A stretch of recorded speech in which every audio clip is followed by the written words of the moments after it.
नमस्ते, अभिवादन आपका इनोसेंट इन्वेस्टर के इस नए वीडियो में। दोस्तों एक गाना है, ये पब्लिक है सब जानती है, आपने सुना होगा। चलिए जील की बात करेंगे। जील के जो टॉप मोस्ट पोजीशन पे बैठे हुए लोग हैं, उन्होंने जो यहाँ पर एलिगेशन लगाया गया था उसको बेसलेस बता दिया है। जो बोर्ड ऑफ डायरेक्टर्स हैं जील के, जी एंटरटेनमेंट, आप समझ पा रहे होंगे, उन्होंने कहा कि भाई साहब जो हम पे आरोप लगे हैं वो बेसलेस हैं। अब ये आरोप कौन से थे? कॉर्पोरेट गवर्नेंस के। हम बात करेंगे उस पर, लेकिन आपको थोड़ी सी पीछे कहानी लेकर समझाना चाहेंगे। ये जो 40% का यहाँ पर मोमेंटम आया था ना, यहाँ पर जो इनके सबसे बड़े इन्वेस्टर हैं उनकी तरफ से कहा गया था भाई साहब पुनीत गोयनका साहब को हटाइए जो टॉप मोस्ट पोजीशन पे बैठे हैं। इसके अलावा 5-6 लोग और थे, उनको भी हटाइए, क्योंकि ये लोग ढंग से काम नहीं कर रहे हैं, इनको कुछ नहीं आता जाता। मतलब मैं थोड़ा ज़्यादा बोल गया, लेकिन फिर भी वो उनकी तरफ से यही कहा गया था।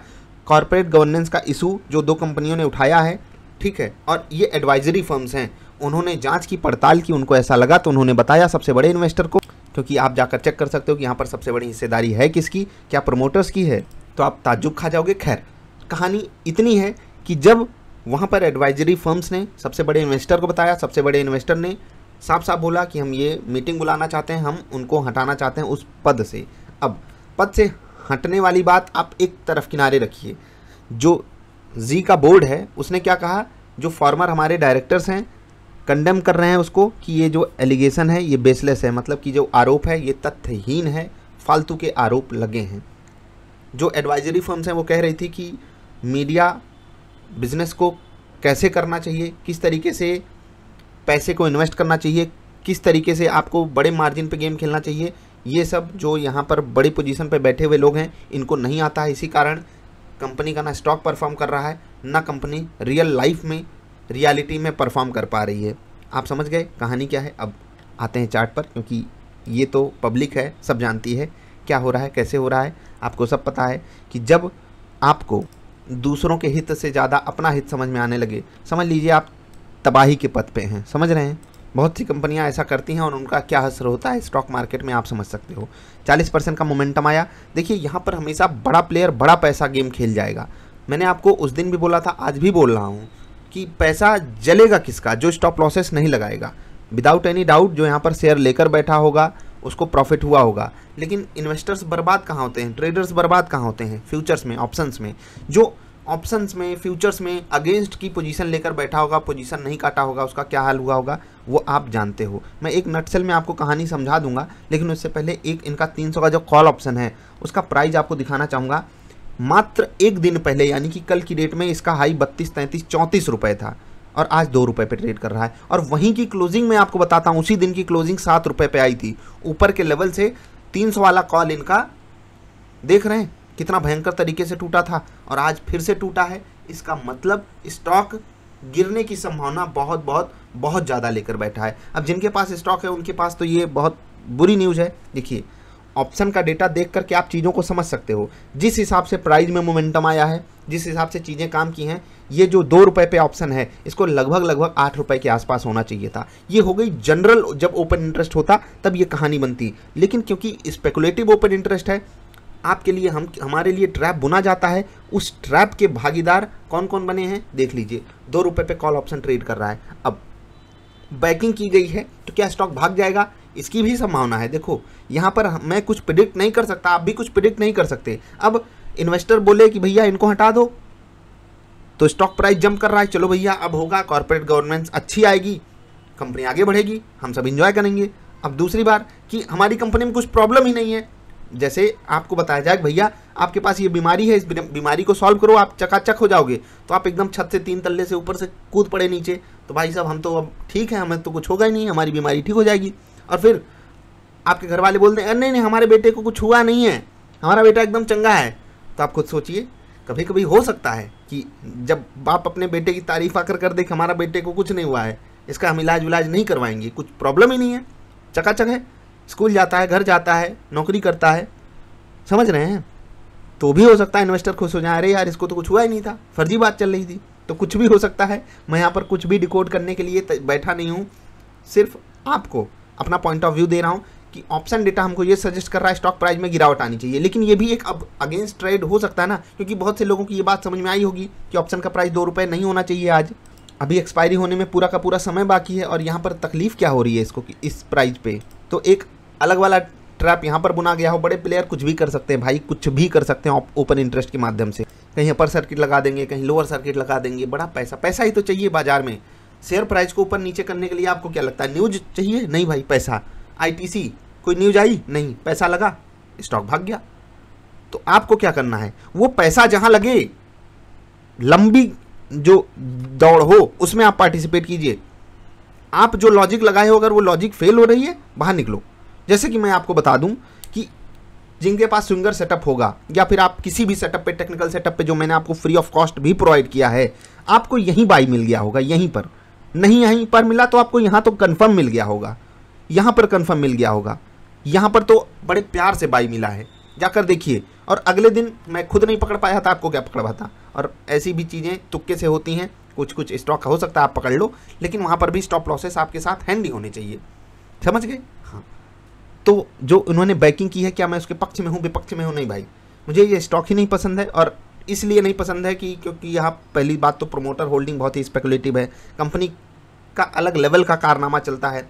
जी ग्रुप कहाँ, SL ग्रुप से आता है। अब वहाँ पर क्या क्या दिक्कतें हुई हैं, अगर आप लंबे समय से हो स्टॉक मार्केट में, आपको पता होगा। यस बैंक से इनका झगड़ा चल रहा है, स्टेट बैंक, मतलब क्या बताएं, तकलीफ बहुत है दोस्त। उस तकलीफ में ये घी का काम कर रहा है, मतलब आग लगी है, घी भी डालते जाओ, आग लगाते जाओ। 300 पे स्टॉक प्राइस था, 250 के नीचे आकर खड़ा है, 50 रुपये ऊपर से फिसला है। कुछ लोग कहेंगे कि नहीं ऑप्शन का प्राइस सही आ गया है। देखना दोस्त, कल स्पेकुलेटिव मोमेंटम फिर से हो सकता है, तो तैयार रहना यहाँ पर थोड़ा सा।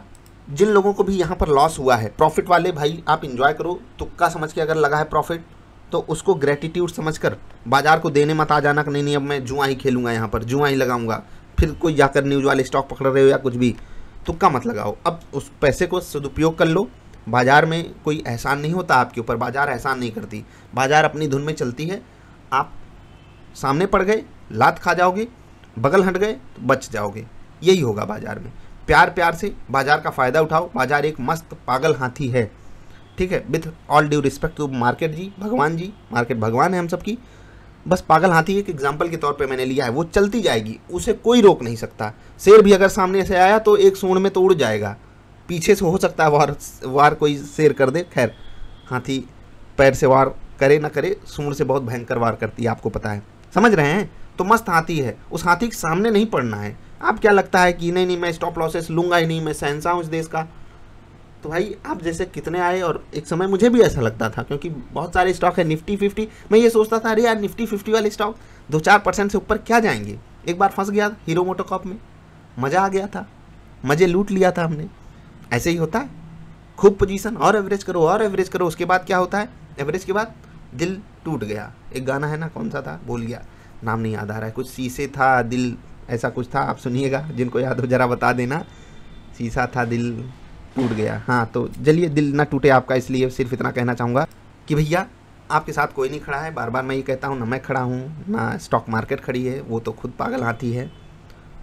आपको अपने तरीके से पैसा कमाना आना चाहिए, एक बिजनेस के तौर पे इसको देखो। आपको सिर्फ अपॉर्चुनिटी ढूंढनी है, अगर मिल गई एंजॉय कीजिए। सवाल बहुत थे झील पे, न्यूज़ भी थी, इसलिए मैंने कवर किया। ये बात जो मैं बोल रहा हूँ बहुत बार बोल चुका हूँ, आगे भी बोलता रहूँगा, क्योंकि चैनल का नाम ही इनोसेंट इन्वेस्टर है।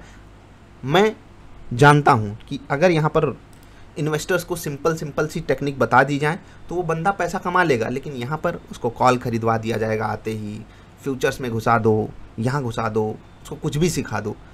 मैं कहता हूँ अगर आप तुक्का मार के इंट्राडे ट्रेड भी करो ना, तो जो लोग मुंह लटका के बैठे होते हैं कि मुझे इतना लॉस हो गया, इतना लॉस हो गया, कैसे हो गया, सिर्फ आप पोजीशन साइजिंग पे फोकस करो, पोजीशन साइजिंग पे। मैं कहता हूँ कि स्टॉप लॉस लगा लो, पोजीशन साइजिंग कर लो। आपको कोई स्ट्रैटेजी नहीं पता फिर भी आप बर्बाद नहीं होगे। बाजार इतनी जालिम नहीं है, देख रहे हैं पिछले 1 साल में क्या से कहाँ पहुँच गई बाजार, सोचिए ज़रा। और इस पर भी आप मुँह लटका के बैठे हो, इसका मतलब आपके साथ कुछ फंडामेंटल गड़बड़ है।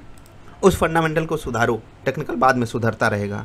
जिनको जानना है कि एक ट्रेडर, एज अ ट्रेडर आप सक्सेसफुल ट्रेडर बनने की जर्नी कैसे स्टार्ट कर सकते हो, सेटअप बना लो अपना, मैंने सिखाया है। एक सेटअप आपको आई बटन पे मैंने दिया भी है, लगभग हर वीडियो में मैं डाल देता हूँ वीडियो के अंत में, ज़रूर देखिए उसको देखकर आप एक लॉजिक निकाल लोगे कि हाँ हमको सेटअप पे ट्रेड करने के फ़ायदे क्या क्या हैं। और बहुत बेसिक है, समझना बिल्कुल आसान है, लेकिन इतना भी नहीं कर सकते। तो अफसोस के साथ कहूँगा न्यूज़ पकड़ते रहो, जिस दिन न्यूज़ आपको पकड़ेगी, अपोजिट साइड में पकड़ेगी, सब खत्म हो जाएगा दोस्त। ऐसे 32 वाला 300 का कॉल ऑप्शन देखा ना, 32 वाला 2 रुपये पे आ जाएगा और फिर होप ट्रेड में बैठे रहोगे। काश कि वो मिल जाते, काश कि ये दाम आ जाता तो हम इस दुनिया के शहंशाह होते, उनको चांद पे ले जाना था, हम उन्हें चांद पे नहीं ले जा पाए। वाह वाह, क्या कहानी बनाते हैं आप लोग। मैं भी बनाता था दोस्त, मैं भी। तकलीफ़ बहुत होती है पता है। चांद पे ले जाने का वादा हम करते हैं, चलो भैया 32 में खरीदेंगे, इसको चांद पे ले जाएंगे 64 पे, और वो गटर में घुस जाता है। समझ रहे हैं, 95% यही केसेस होते हैं। समझदार को इशारा काफ़ी। मिलेंगे फिर से, नमस्कार।